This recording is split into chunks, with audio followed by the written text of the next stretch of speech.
एक नाम जिसने हल्द्वानी की सड़कों से लेकर गौला की रेत तक अपना खौफ बो दिया। एक चेहरा जो कभी आम पहाड़ी लड़का था, लेकिन वक्त ने उसे कुख्यात अपराधी बना दिया। हम बात कर रहे हैं रमेश बम्बैया की। एक ऐसा नाम जो आज भले ही भुला दिया गया हो, लेकिन 80 और 90 के दशक में यह नाम कुमाऊं की सांसों पर बोझ बन गया था। तो आखिर यह नाम इतना चर्चित और कुख्यात कैसे बना, यह तो बताएंगे ही। इससे पहले अगर आपने अभी तक हमारा चैनल सब्सक्राइब नहीं किया तो चैनल को सब्सक्राइब कर लीजिएगा। नमस्कार, मैं हूं योगेश भट्ट और आप देखना शुरू कर चुके हैं Uttarakhand news today network. Ramesh बम्बैया की कहानी शुरू होती है अल्मोड़ा जिले के रानीखेत से, जहां एक साधारण पहाड़ी परिवार में रमेश चिलवाल का जन्म हुआ।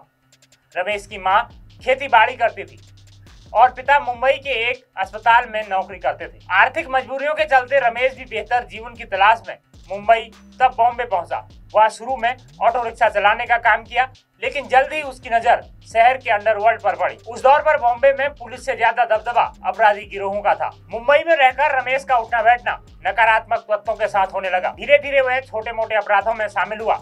मुंबई की बोली, अंदाज और तेवर रमेश की पहचान बन गई। यही वजह थी कि लोगों ने उसे बम्बैया कहना शुरू कर दिया और यही नाम आगे चलकर उसकी पहचान बना, रमेश बम्बैया। लेकिन मुंबई में उसे वह आर्थिक सफलता नहीं मिली जिसकी वह तलाश में वहां गया था।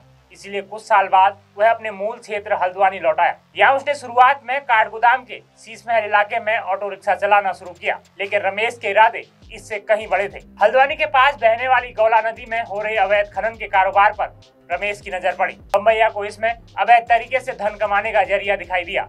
मुंबई में रहकर उसने जो सीखा था वह अब उसे यहाँ इस्तेमाल करने का मौका मिल गया। रमेश ने गौला नदी में अवैध खनन और तस्करी का धंधा शुरू किया।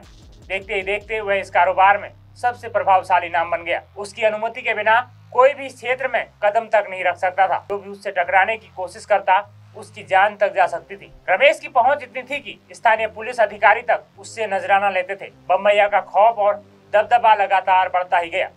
खनन के बाद उसने शराब तस्करी और लीसा यानी चीड़ के पेड़ों से निकलने वाला महंगा पदार्थ की अवैध तस्करी में भी कदम रखा।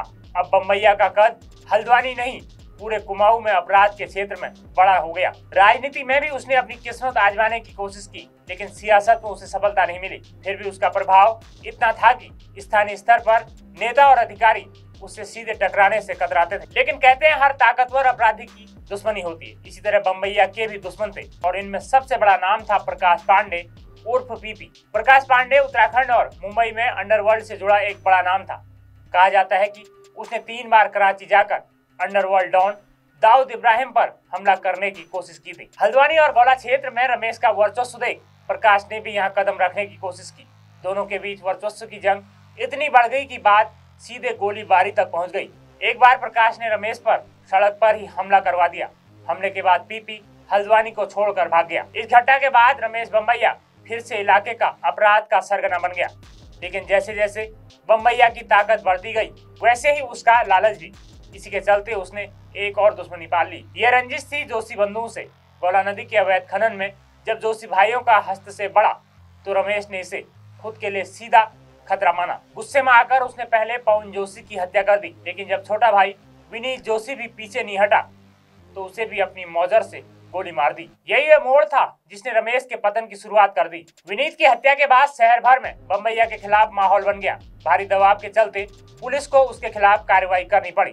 हत्या में प्रयुक्त हथियार 2 दिन के भीतर बरामद हो गया। फिर कोर्ट में मुकदमा चला और उसे 10 साल की सजा सुनाई गई। रमेश बम्बैया 2007 में गिरफ्तारी के बाद जेल भेजे जाने के बाद से कैंसर से पीड़ित था और जेल में ही कैंसर के इलाज के दौरान उसकी मृत्यु हो गई। रमेश बम्बैया की कहानी उस दौर की है जब अपराधी अकेले पूरे इलाके पर राज किया करते थे। एक मामूली परिवार से निकलकर मुंबई अंडरवर्ल्ड से सीख लेकर फिर कुमाऊं की धरती पर खौफ का साम्राज्य खड़ा करने वाला यह शख्स आखिरकार अपने ही लालच और हिंसा की वजह से नष्ट हो गया। तो ये थी हल्द्वानी के सबसे खौफनाक अपराधी की कहानी।